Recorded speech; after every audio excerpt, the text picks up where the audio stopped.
My name is Zach Arnold. I'm a Hollywood film and television editor, a documentary director, father of two, an American Ninja Warrior in training, and the creator of Optimize Yourself. For over 10 years now, I have obsessively searched for every possible way to optimize my own creative and athletic performance, and now I'm here to shorten your learning curve. Whether you're a creative professional who edits, writes, or directs, you're an entrepreneur, or even if you're a weekend warrior, I strongly believe that you can be successful without sacrificing your health or your sanity in the process. You ready? Let's design the optimized version of you. Hello and welcome to the Optimize Yourself podcast. If you're a brand new optimizer, I welcome you and I sincerely hope that you enjoy today's conversation. If you are inspired to take action after listening today, why not tell a friend about this show and help spread the love? And if you're a longtime listener and Optimizer OG, welcome back. Whether you're brand new or you're a seasoned vet, if you have just 10 seconds today, it would mean the world to me if you clicked the subscribe button in your podcast app of choice. Because the more people that subscribe, the more that iTunes and the other platforms can recognize this show, and thus the more people that you and I can inspire to step outside their comfort zones to reach their greatest potential. And now on to today's show. If there is one story that regular listeners of this show have heard more than once, it's the story of how I got my first television editing gig on the #1 show on cable at the time, which was Burn Notice. And by the way, I had zero TV experience and I was at the green age of 29 years old. I tell this story often because it is a great example of how experience doesn't have to be king when it comes to getting jobs. Many of the students in my coaching and mentorship program come to me hoping to make a transition in their career where they might have the skills and the abilities, they just don't have the experience. And I too was in that very same position when I landed my dream job editing Burn Notice. Here to lend a unique perspective to my Burn Notice story is ace editor Steve Lang, who is the catalyst for getting that job. Steve has cut over 120 hours of television in the past 24 years, and he has worked on such shows as The Practice, The Gifted, Preacher, Rectify, and Manifest, just to name a few. He took an unusual path to becoming an editor, having held practically every role in the post-production department at one point or another. This experience gave him a well-rounded point of view about hiring editors and assistants and the best practices for advancing your career without getting pigeonholed. This interview has been a long time coming, as I've been trying to get Steve on the show for years. Our conversation ended up going so deep that I made this a two-part interview. In this first part, you're going to hear how I got the job on Burn Notice, but from Steve's perspective, while also hearing the skills versus experience argument from somebody that's on the hiring side. You'll also learn how Steve has managed to jump genres and show formats throughout his entire career and why he is always trying to help advance other editors and assistants that have proved their worth. When part 1 is over, make sure you come back next week for round 2, when we are going to take a deep dive into his philosophy on editor's cuts and the playbook that he gives to all of his assistants to ensure that they get a seat in the editor's chair. If today's interview inspires you to take the next step towards a more fulfilling career path that not only aligns you with projects that you're passionate about, but also includes some semblance of work-life balance, and especially if you would like support, mentorship, and a global community to help you turn your goals into a reality this year, then you and I need to talk. Because enrollment is now officially open for my Optimizer coaching and mentorship program. Over the last 3 years, I've worked with well over 100 students, helping them to strategize how to design healthier lifestyles, increase their focus and productivity, better manage their time, and I've helped many students land career-changing opportunities. But to be honest, the biggest obstacle for many who know this program will make a difference but haven't joined has just been the cost. I have now made this program a lot more affordable, and I'm also offering all of my online courses, masterclasses, and workshops Netflix style as part of the program. Needless to say, if this year is the year that you need help developing a new strategy, you should visit optimizeyourself.me/optimizer to learn more about how you and I can work together. I review applications in the order they're received, and I fill my slots accordingly. So the earlier you apply, the better your chances are of getting into the program. Enrollment closes Friday, January 15th. All right, without further ado, my conversation with television editor Steve Lang, made possible today by our amazing sponsors Evercast and ErgoDriven, who are going to be featured a bit later in today's interview. To access the show notes for this and all previous episodes, as well as to subscribe so you don't miss the next inspirational interview, please visit optimizeyourself.me/podcast. I'm here today with Steve Lang, who is a Hollywood film editor and proud ACE member. And just a few of your credits include shows such as The Gifted, Preacher, Hand of God, Superstore, Rectify, and frankly, the reason that you and I are even here today talking, Burn Notice. So, Steve, as I've joked about more than once, it has been a decade-long quest of mine to get you on the other end of this microphone, and you're finally here. Hallelujah. Thank you so much for being here. Absolutely, man. It's a pleasure. It's one of those, there's a reason why I'm in a dark room all the time, is I normally don't like to talk too much, but for you, I will always make an exception. And I appreciate that. And I was just going to allude to the fact that getting you out in any form of the public, even a Zoom call from your own home, is like pulling teeth. I saw you at one event last year, which was the ACE holiday party. And I'm like, that's got to be a hologram. That can't actually be seen in public amongst other human beings. So amongst other editors too. Amongst other editors on top of that. So yes, it's great to have you here. And if people are wondering, well, how do I not know about Steve? That's why. And I'm hoping to change that, because I don't think that you've been able to provide as much value and knowledge and brilliance out into the larger world. I know you've done it on an individual level on your shows with your assistants, with your other editors, but there's a lot of value you can bring to this community, and I'm hoping you can bring a little bit of that today as I pulled you out of your shell, out of your comfort zone to be on the other end of the microphone. So where I want to start is the beginning of our story. I have told what I call the Burn Notice story at least 100 times.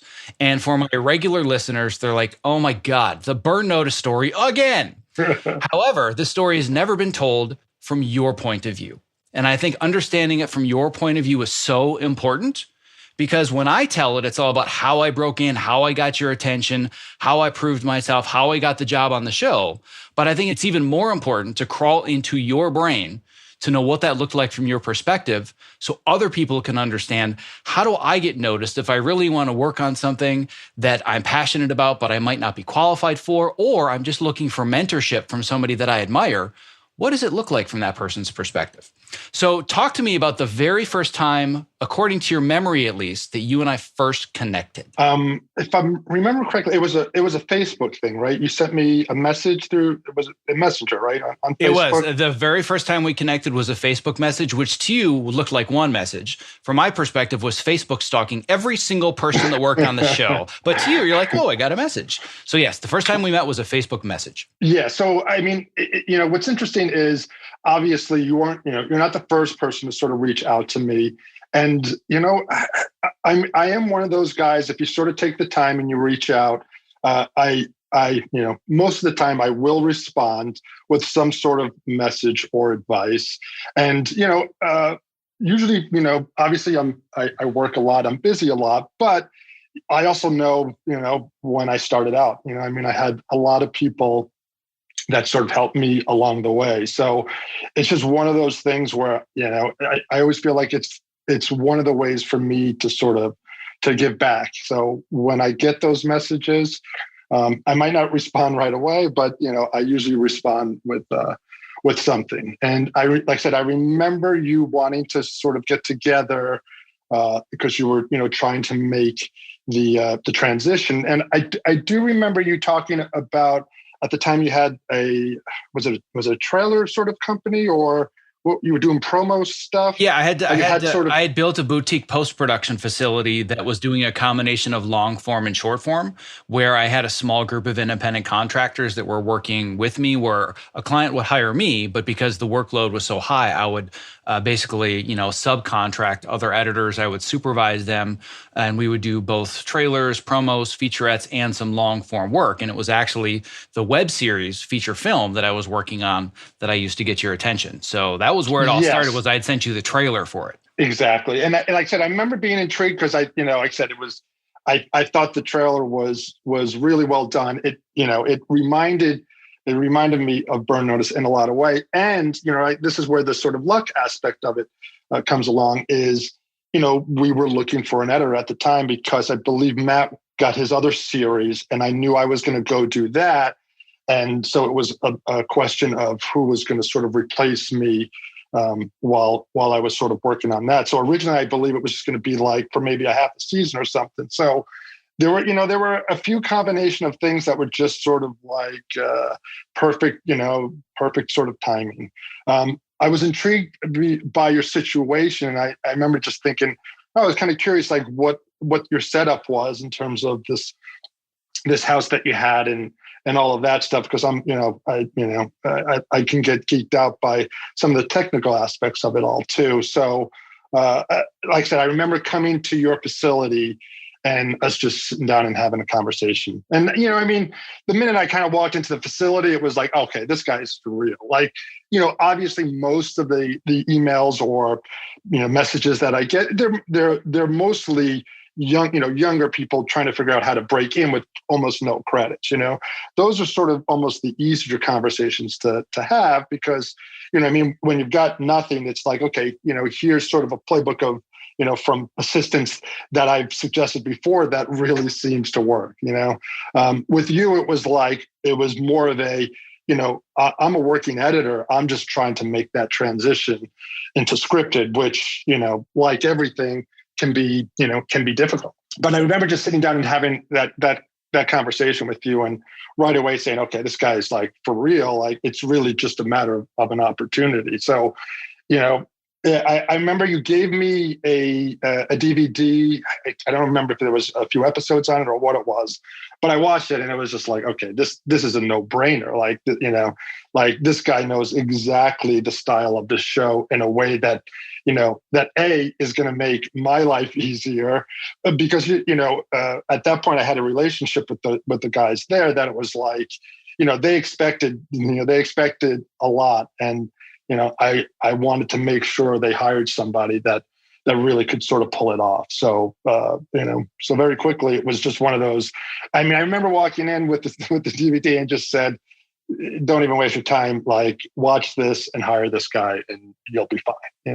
Now, granted, you still had to go in there and you had to interview and you had to impress them and that you did. So, I mean, like, it's not as simple as me just saying, hire this guy, although it was probably 90%. I mean, you literally had to just screw that one up in a way that that they wouldn't have hired you. But then the rest was history. Because I remember you were supposed to do a half a season. We ended up getting a full season pickup, so you stayed. And then I remember the season after that, it was like, I am not coming back to Burn Notice unless we have 3 editors. And then that was, and then that's basically how it sort of continued. I love hearing the story from your perspective because there are multiple details I wasn't even aware of until right now. And there are a couple of pieces of this I want to dissect even a little bit further that I think are going to have really important takeaways for the listener. Sure. The way that I saw it from my perspective in the story that I've told, you played it really close to the vest because I had no idea you were already looking for somebody so early and that you were kind of quasi interviewing me behind the scenes. Because when I had reached out, we just set up a lunch and you said you wanted to see the setup and I gave you a quick tour of the house that I had rented and built out into a post facility and we just chatted. I wasn't trying to pitch myself. I wasn't saying, hey, I hear you have an opening. I want the job. I just wanted to learn. I was just seeking advice to understand how does the machine work? How do you break into TV? What are they looking for? So it was more understanding your story rather than, hey, I'm here. I want to pitch myself. At least that's how I remember it. Maybe I'm wrong, but I don't remember pitching myself. Well, yeah, it wasn't that you necessarily were pitching yourself, but it was like I said, I know you were trying to break into scripted, and obviously, for someone like you that's already has experience, who's in theory making a living doing it, it's a lot easier when you're trying to be an assistant and it's you're coming from sort of nowhere because it's like there's at the time I believe you already had a family, right? I was just about to have my first son, so so my wife was pregnant. Yeah, so those are nervous ones, meaning like I love giving advice, but it's like to say you got to stop doing what you're doing and you've got to step into, or you got to step down into an assistant position to, you know what I mean, to kind of, to get the opportunity to then start editing, scripted, because that's sort of the reality of how, of how that process would normally work for someone. If you want to say you're coming from the reality, from the reality world, trying to get into the scripted world, you usually almost have to take a step back before you can sort of step up. So, for someone like you, I saw the immense talent in terms of the material that you sent me. And like I said, at the end of the day, it really was the perfect timing, because the reality is, if we weren't looking for someone, and I don't remember, was it right away that we ended up hiring? No, this is the other part that I didn't even discover until just now. When we originally met, I had no idea there were any opportunities. I wasn't pitching myself. I just wanted to learn, what does it look like to break in? Yeah, and I do remember not telling you, like, in the back of my head. You didn't tell me anything. I knew. Yeah, I do remember, like, because I didn't want to get you, like, excited in a way that, it was one of those, I wanted to have a conversation. I really, I wanted to look at the material, and so it wasn't just like, oh, I'm going to make this happen. It was, let me just make sure this guy is sort of okay. Yeah. So the timeline from my perspective, we had lunch. At the end of the lunch, I do remember handing you the DVD very politely, very sheepishly. Hey, if you wouldn't mind, this web series had just finished. If you'd look at the first couple of episodes, and as a web series, it was like 15 minutes worth total between two episodes. Yeah. You said you'd look at it. And like a week or two later, you called me and you're like, dude, what is this thing? Like, this is awesome. Like, this is a really, really cool show. And you wanted to know more about the show specifically, but that was it. So I talked a little bit more about the show, the workflow, how I got the job. And then I will never forget this. It's one of my most distinct LA memories. I was getting gas at the 76 station at the corner of Sepulveda. I don't remember the name of the street, but it's right next to the 405. And you called. And you're like, hey, I just wanted to let you know that I'm going to be going on to a pilot for Matt Nix. We're going to need somebody to fill my spot for one episode. So I didn't even know until today that it was for half the season. You said, gotcha. We need a fill-in for one episode, and I want to see if I can get you an interview. And you really downplayed it. Like, listen, you don't really have the credits. I want to give you the opportunity to meet with them, but we've got a lot of other people to meet. And I think that afterwards, Alfredo had said they met with guys that worked on 24 and Heroes and all these other big shows. But as soon as you said the opening was there, I said, this job is mine. This is made for me. And then I remember watching at the time it was. I remember you binged. I remember you watched 3 seasons twice. I watched all 3 seasons twice. And as you know, when I came in, I became the Rain Man of Burn Notice. You or Eric or Alfredo would say, hey, what was that one episode where, this character does this? Oh, that's, episode 311, end of act 3, four shots before the cut to black. Right. I remember everything, but I remember going in really thinking that you downplayed it. And then I definitely downplayed it. That would be me for sure. Is definitely just downplaying it. This way, if it worked out, fantastic. But if it didn't, it's like no big deal. Yeah. So I went in, I had the meeting with Alfredo, who was the second in command under Matt Nix at the time. And he's a tough cookie. When I look back at this in hindsight, and I look at the level of experience I had and how young I was, what was I doing there?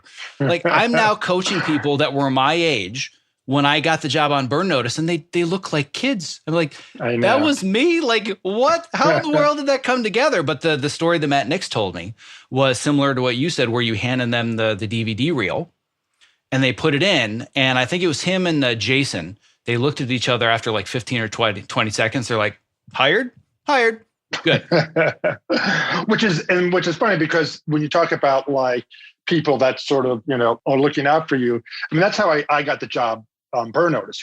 I had worked with Alfredo on 1 or 2 other shows previously. So he was the guy that introduced me to Matt Nix. And it wasn't even an interview. Like, Alfredo was like, you're hiring this guy. It's not even like, this is a no-brainer. So, those are the things that I always think about and remember when I get these emails or when I get the calls, and in terms of people just looking for advice and opportunities. Because if somebody wasn't looking out for me, that things wouldn't have necessarily happened. Exactly. So there were a lot of confluence of events that all made this come together. The one piece from my perspective that I always tell people, very little of this was lucky or was an accident, because I had a sniper scope pointed at this show. It wasn't a matter of I sent you a message and 50 other people on 50 other shows. I said, if there's one other show where I'm a shoo-in and I can walk in and cut it tomorrow morning, it's Burn Notice. So I'm going to target that one and I'm going to become obsessed with it. And clearly it worked out, but it's all about being specific. Because if I just been some guy that you liked, that you wanted to help, I don't think you would have taken that reel and given it to Alfredo and Matt and said, this guy's got to cut the show, because I wouldn't have been the right fit. No, absolutely not. Yeah, absolutely not. So it's really important that people are so specific about this is where I can set myself up for success, as opposed to I really, really, really want it. You got to look at it from the other person's perspective. Doesn't even make sense, because ultimately your ass was on the line. You can't just hand me over. And then I edit my first episode, which, by the way, was the directorial debut of the star of the show. I found that out like 2 days after getting hired. Alfredo was like, oh, by the way, this is going to be my episode. I'm going to be executive producing this one. And Jeffrey's going to be directing it. Oh, cool. Jeffrey who? He's like, Jeffrey Donovan. Like, no, you mean the star of the show? He's like, yeah, you're going to be cutting that one. The pressure that I just had my first kid. I was still running a business. And in my mind, I had one episode. That was it. I had 5 weeks to either make it in television or have it never be a realized dream. So that was a long 5 weeks for me. But paid off. And 4 seasons later, you and I finished out the series together. So now I want to talk more about you. This is a story that I've always wanted to see from both ends of the story. But when it comes to you, you also have a very circuitous route to get where you are today. Everybody thinks in order to make it in TV, first you got to be a PA, then you got to be an assistant editor. You pay your dues for years and years and years, and maybe somebody hands you a few scenes to cut, and then you get to edit. And if I look at your resume, as far as just the credits alone, makes no sense whatsoever. You are the polar opposite of being pigeonholed, but if I look at the roles that you have played, you are also the polar opposite of being pigeonholed. So take me back to your origin story of breaking into TV. My sincerest apologies for the interruption in the middle of this interview, but if you are a content creator or you work in the entertainment industry, not only is the following promo not an interruption, but listening has the potential to change your life, because collaborating with Evercast is that powerful. Here's a brief excerpt from a recent interview that I did with Evercast co-founders Brad Thomas and award-winning editor Roger Barton. Living this lifestyle of a feature film editor has really had an impact on me. So I was really looking for something to push back against all of these lifestyle infringements that are imposed on us, both by schedules and expectations. When you guys demoed Evercast for me that first time, my jaw hit the floor. I'm like, oh my God, this is what I have been waiting for a decade. I also had the same reaction when I first saw Evercast. 2 words came to mind: game changer. Our goal, honestly, is to become the Zoom for creatives, whatever it is you're streaming, whether it's editorial, visual effects, Pro Tools for music composition, live shot cameras. It's consistent audio and video, lip sync always stays in sync. Whether you're in a live session where you're getting that feedback immediately, or you can't get it immediately, so you record the session and you can share those clips with people on the production team where there's no room for any confusion. It's like, this is exactly what the director wants. This is exactly what the producer wants. What matters most to me is it makes the entire process more efficient, which then translates to us as creatives who spend way too much time in front of computers. We get to shut it down and we get to go spend time with our friends and family. The biggest complaint, and I'm sure you guys have heard this many, many times, this looks amazing, I just can't afford it. Tesla had to release the Model S before they released the Model 3. So by the end of the year, we are going to be releasing a sub $200 version a month of Evercast for the freelancer and indie creatives. Anyone who is a professional video creator outside of Hollywood. I think what we've learned over the last few months is that this technology can translate to better lives for all of us, that give us more flexibility and control while still maintaining the creativity, the creative momentum, and the quality of work. I cannot stress this enough. Evercast is changing the way that we collaborate. If you value your craft, your well-being, and spending quality time with the ones you love, Evercast now makes that possible for you and me. To listen to the full interview and learn about the amazing potential that Evercast has to change the way that you work and live, visit optimizeyourself.me/Evercast. Now back to today's interview. So my origin story, oh my God. So, I started the normal path, right? Meaning, I was lucky to get a job at a production company that owned their own Avid system, right? So this was, I think that was around 94, 93 or something like that, maybe 94. So, it was that digital transition, which, I mean, God, those are those things where you realize, I was young enough to be excited.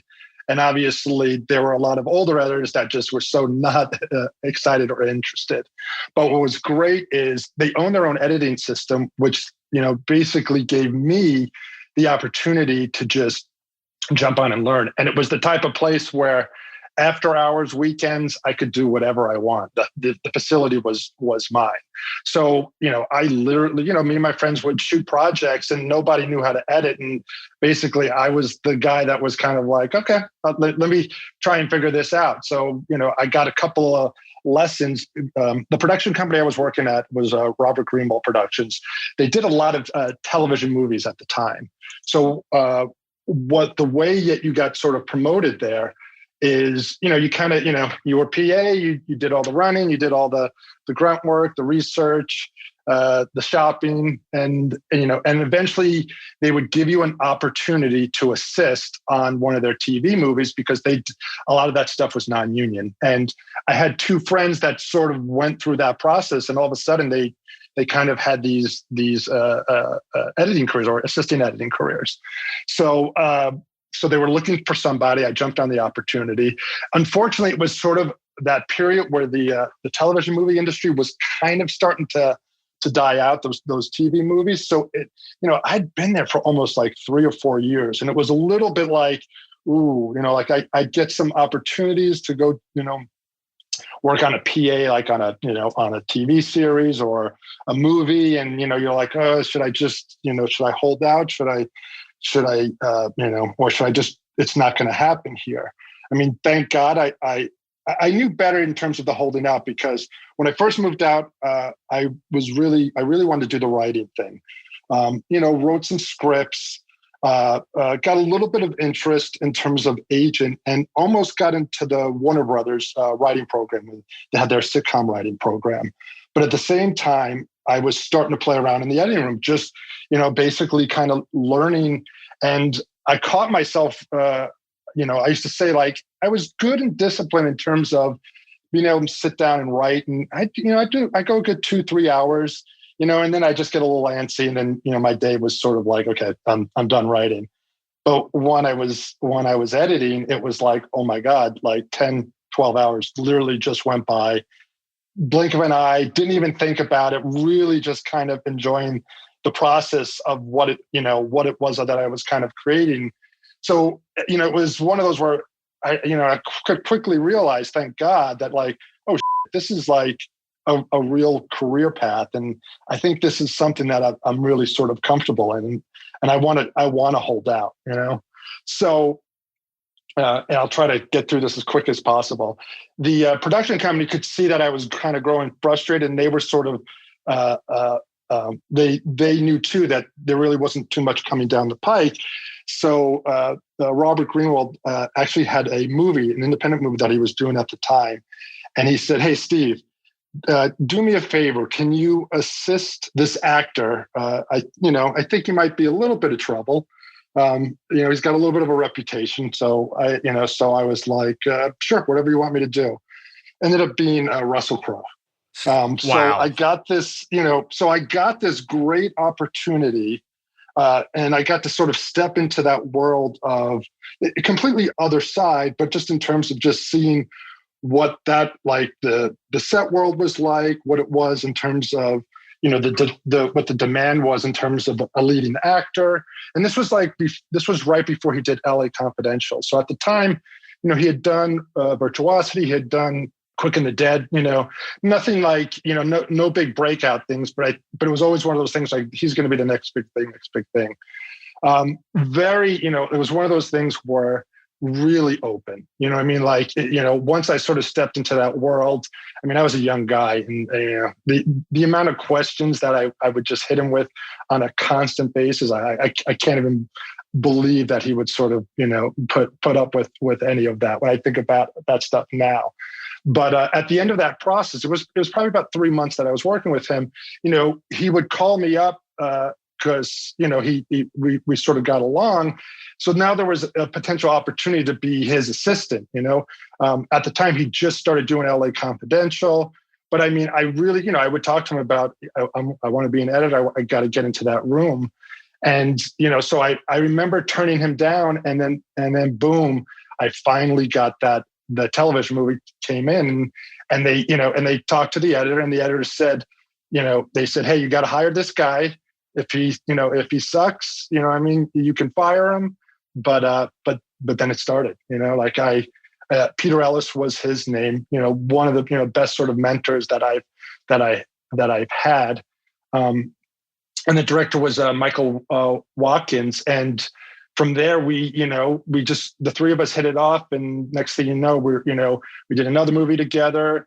We did a TV series together. And then from there, it just sort of, it kind of built and built. The curious thing about your resume, however, is when I look at it, I don't see assistant editor to editor.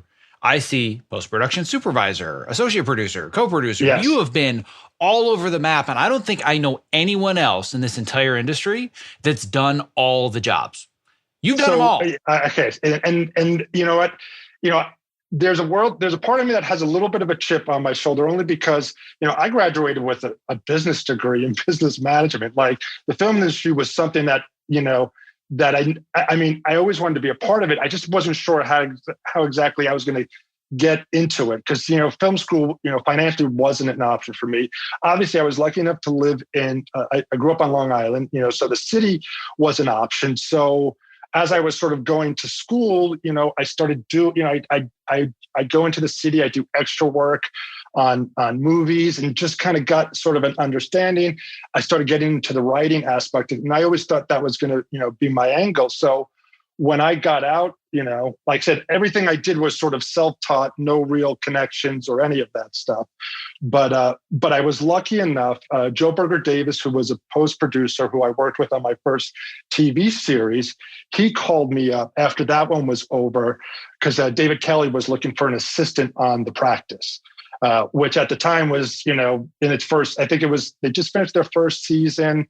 It was one of those, obviously David Kelly had a great reputation. The show hadn't really done too much, but I met with them, and it was, great group of people, and it was one of those like, oh, I definitely want to do this. All of a sudden that show just exploded. So it was really like the second TV show I had done. And after that second season, I think it won Best Emmy, Best Drama. And then it won the Best Drama the season after that. And then it was one of those crazy, like, got a 5-season pickup, right? So obviously at that time, with, you had a post-production place that was like, there was no editor leaving, like it was one of the best jobs you could sort of ask for. And, I sort of made a nice, reputation for myself there. I was doing a lot of cutting the previous ons, the next ons. The editor, Charles McClellan, he would let me cut scenes all the time. So, I was getting a lot of good sort of training, but, started to get frustrated in the sense that I would get calls about some opportunities, but I'd have to be willing to leave. And so what ended up happening is I got this great opportunity to assist on a Spielberg series that they said if the pilot got picked up, I would then be able to get one of those editing chairs. And Peter Ellis, who I'd worked with, back in the day, he was the pilot editor with Michael Watkins again. Like I said, these connections, they never really go away, especially if you're good, So I let them know this is my opportunity, So they got a little nervous, and they just said, hey, we know you're a little bit, frustrated. Here, here's an opportunity.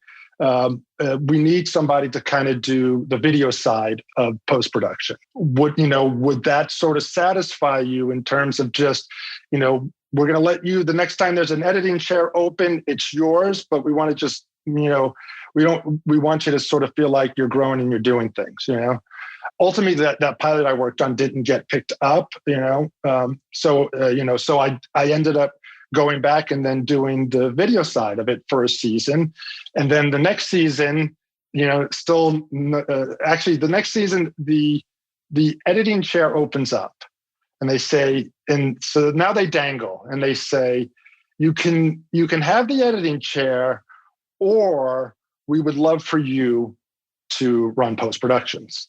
So, I mean, it was a tough one because at that time, at that point I was, probably waiting about 5 years, in terms of getting that sort of opportunity. And man, it was right in front of me. And I mean, as much as they offered it to me, it was one of those like, we really want you to do this, but if you want to do this, we'll let you. So, I was intrigued because I did see, the way, like I always say, the David E. Kelley Company, that was basically my film school. Like the way they gave people opportunities was always, and people that started off as in post, in terms of running post, they were directed. So it was one of those things where it was like, it was too good of an opportunity to say no. But what I worked out was, hey, I'll run post, but you have to let me edit one episode a season. So I was kind of getting the best of both worlds, like I got to sort of learn all that sort of side and aspect of it, but I also got to, continue to get editing credits and sort of give myself that opportunity to, down the road where I could make, like I said, I could market myself in a way that, I could go in either direction if I ultimately wanted to. But I will say this, the minute that show was over, I never went back. It was like, I like to get my hands dirty. The running post, fantastic, but it's a lot of babysitting, and I like to get my hands dirty. So that was kind of a no-brainer, once I was done. I definitely want to talk about the myriad of shows that you have cut since then. But before we go forwards and talk more about the editing side of your career, I do want to talk to the only person that I know that has been both a high-level editor and a high-level co-producer that's run departments. What are the things that happen on the production side or the post-production side that editors just don't get? The things that editors just are driven crazy by, and you're like, yeah, but dude, you don't get it. What are the things that we on our side of the fence need to better understand so we can all coexist? Because as you know, the structure of our departments, it's not the most brilliant way that departments are structured. If you look at all other departments, well, let's use the camera department, for example. I don't know the exact order of it, but like you get to do the slate, then you get to be a third AC, then a second AC, then a first AC, then a cameraman, then you get to be a DP someday. But if you're a DP, you've done the job of everybody below you. But in post-production, the co-producer has most likely never touched an Avid in their life, and they've never edited. And I've just never understood why the person that's running everything has never done the job. So talk to me more about these two things. Yeah, I know. I mean, let's put it this way.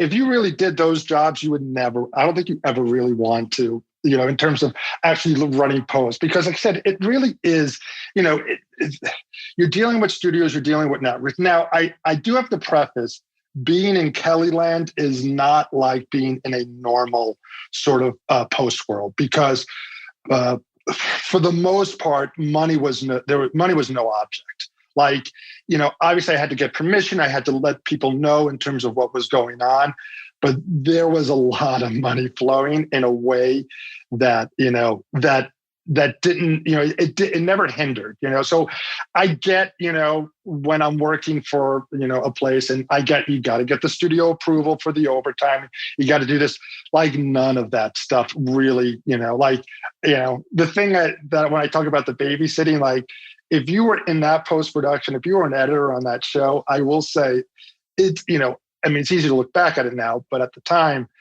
it was such a cushy gig, like, yes, the hours could be late, and, you'd have to do the weekend works. And by the time you got to the end of the season, because they would always squeeze out 1 or 2 more episodes since it was such a popular show, like we were literally finishing on a Friday, locking on a Wednesday and airing on a Sunday. Like that's how tight it was, which means 3 editors working on 1 episode, being able to pop into each of these rooms, each editor had their own act. I mean, it was it was a well-oiled machine, but it was also just crazy, crazy intense, but they took care of you in a way that, you always sort of felt grateful for it. But yes, I can get frustrated all the time when it comes to the sort of financial aspects of it. But from the creative aspect of it, like I don't even, it's like, I mean, and obviously, we've both been there.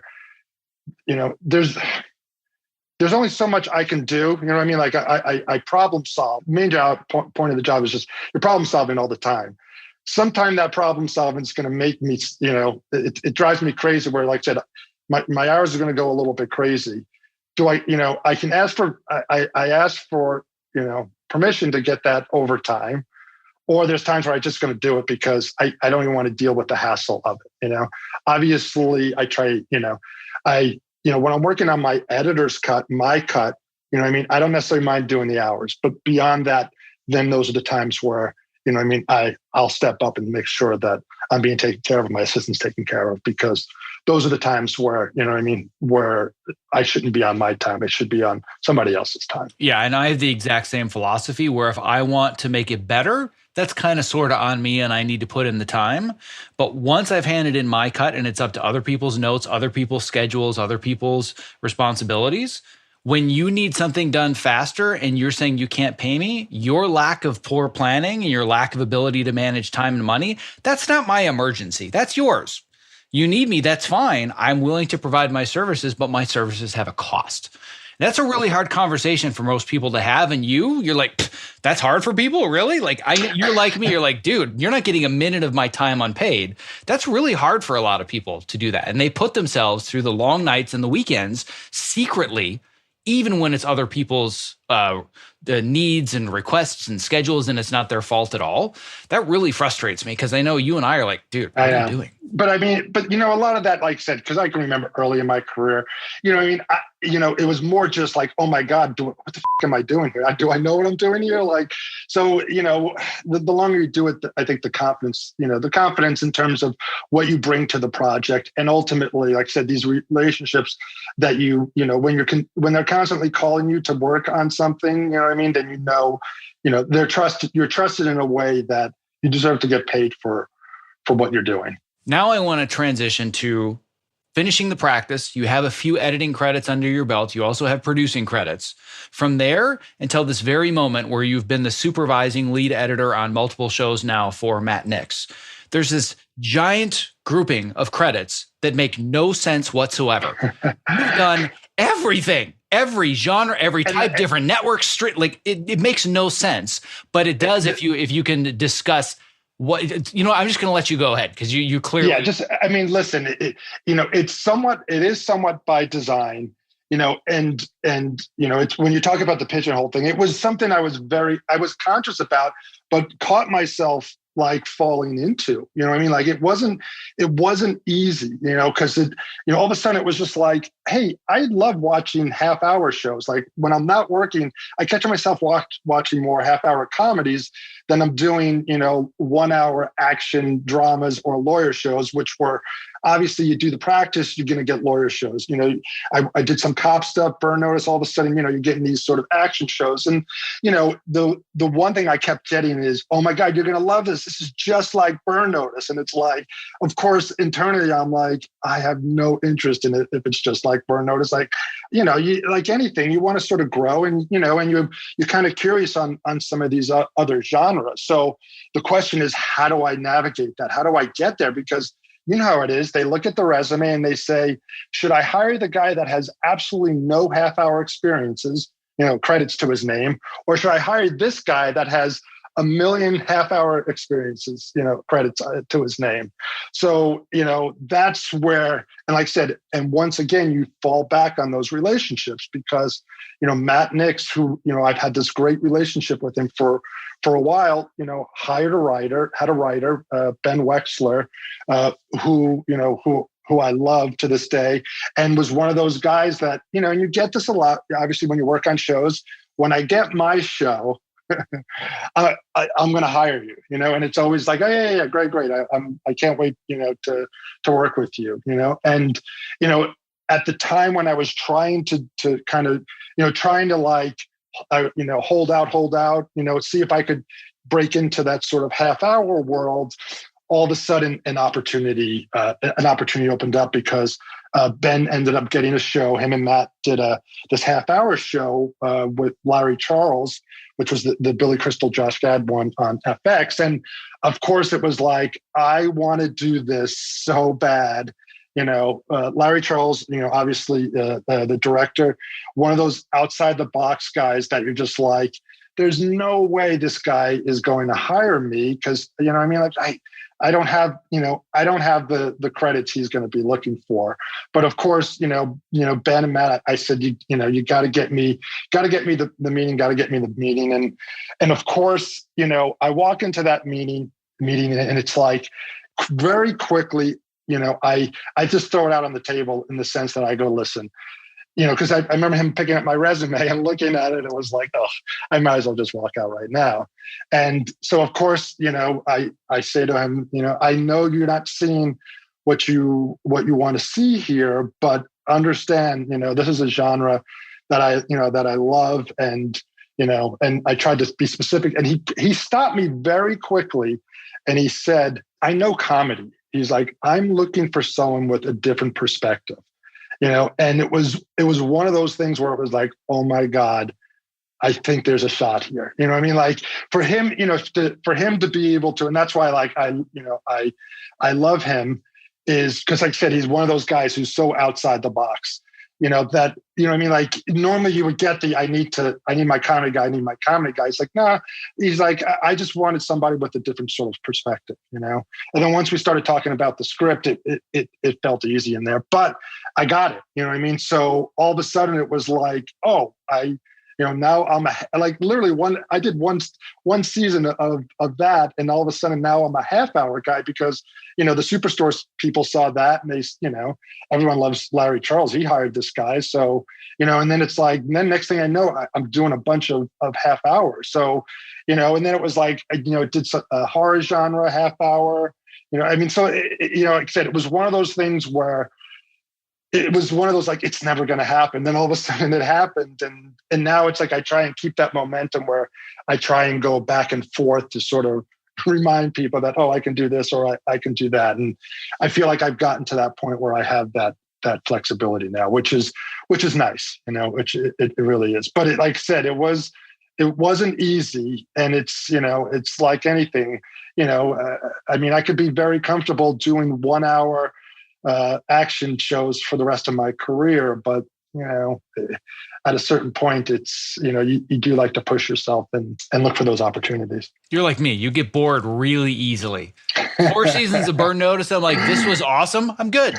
I'm ready to try a different challenge, and then I ended up going to Glee and going to Empire, and then I'm like, I've done the music thing. I'm good. Moving on, right? So you're like me in that you constantly want to learn and be challenged and not fall into here's the formula. Yep, just put the pieces together. It's the same thing. Like, even as amazing as Burn Notice was, you get to the point where you're like, oh man, another box montage, really? Like another one of these? I've had Michael building a bomb like 27 times already. I know. But like I said, those are those relationships too, though, that like, if it wasn't Matt Nix, I wouldn't have stayed for as long as I did. Like you have certain understandings with people that it's like, like there's a comfortableness. And like I said, it's a relationship that's continued because we have, he knows what I sort of want and need when I work on a series. We'll sort of jump back into the mentoring ship because when The Gifted came along after the pilot got picked up, the idea was I was going to supervise editor. I was going to get to hire.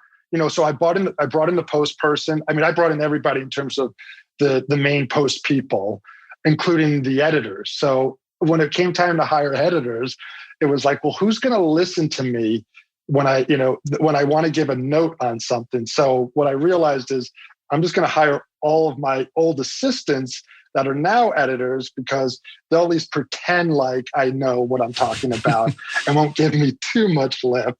So I mean, that's what I sort of ended up doing there. Yeah. One of the things that I want to extract that's so important when it comes to both what you did to decide that I want to make these different genre transitions, and it actually comes back to, without me knowing it, the strategy that I used to get on Burn Notice originally. People are looking for 2 things. The most likely thing they want is experience. I look at the paper tells me you're the perfect fit. My ass is covered. If they don't work out, it's their fault and not mine because I hired the person that makes sense on paper. The other area that I feel so few people don't have the confidence is saying, I might not have the experience, but I have the ability. I've got the skills to do this well. That's what you did with Larry Charles. And that's what I did with Alfredo. Because Alfredo had told me after our meeting, he's like, there was nobody else we interviewed. They could just sit in the chair on day one and cut burn notice. We didn't have to train you. All you had to do was get the job, and we knew you didn't have the experience, but you just knew how to cut the show down to the act outs and the effects and the box sequences. We'd have to train other people. So my skills are what got me there, not the experience. But people are so hell-bent on thinking I have to have the experience, and they get caught in the catch-22. Well, I got to get the job to have the experience, but I need the experience to get the job. And you focus on skills in order to start making that transition, not just, well, this is what's on paper, so you get what you get. And you address that elephant in the room head on, which takes courage, but it's so important. Absolutely. Absolutely. And the other thing that we haven't talked about yet, my guess is you probably said no more than once to opportunities that would further pigeonhole you, correct? Oh, absolutely. I mean, to this day, I think I still do that. I mean, I'm lucky that, I get to work, I get to work a lot. I mean, I get the calls and opportunities. It also gives me the opportunities to be, selective in the sense that what I choose to do or not to do. There's certain people like Matt Nix, who will call me up, and it's like, 9 times out of 10, I'm not going to say no to him. I mean, obviously it depends, but I mean, there's certain people that I get excited when I get those calls because I know what I'm sort of getting myself into.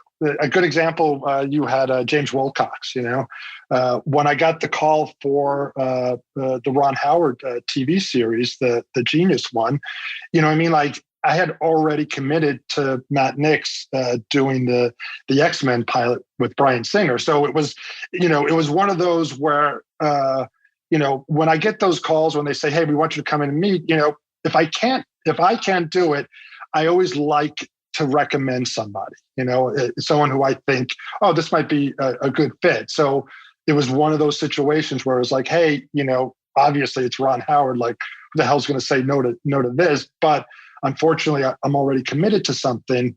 But I think you guys should meet, James Wilcox. I think you're going to like him, and sure enough, James went in there and got it, and established this relationship with Ron now. So and now he's cutting Ron's features. I know, and you're like, yeah, you didn't mention that.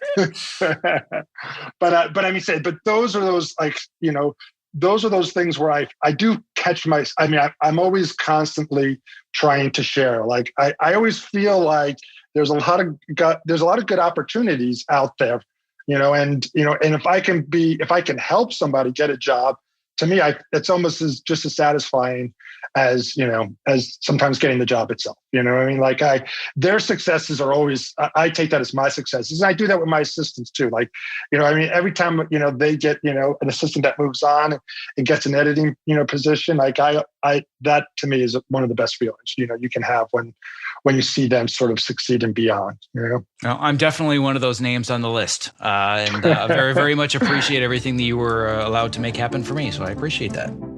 And that wraps up part 1 of my interview with ace editor Steve Lang. We will be back next week with the second part of our conversation, where Steve and I discuss his hiring process, mentorship of his assistants, as well as his philosophy on editor's cuts and so much more. To access the show notes for this and all previous episodes, as well as to subscribe so you don't miss the next inspirational interview, please visit optimizeyourself.me/podcast. And a special thanks to our sponsors Evercast and ErgoDriven for making today's interview possible. To learn more about how to collaborate remotely without missing a frame and to get your real-time demo of Evercast in action, visit optimizeyourself.me/Evercast. And to learn more about ErgoDriven and their brand new product that I am super excited about, New Standard Whole Protein, visit optimizeyourself.me/New Standard.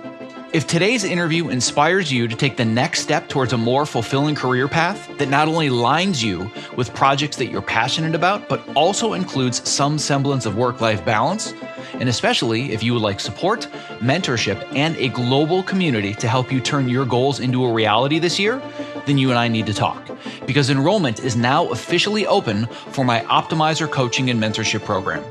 Over the last 3 years, I've worked with well over 100 students, helping them to strategize how to design healthier lifestyles, increase their focus and productivity, better manage their time, and I've helped many students land career-changing opportunities. But to be honest, the biggest obstacle for many who know this program will make a difference but haven't joined has just been the cost. I have now made this program a lot more affordable, and I'm also offering all of my online courses, masterclasses, and workshops Netflix style as part of the program.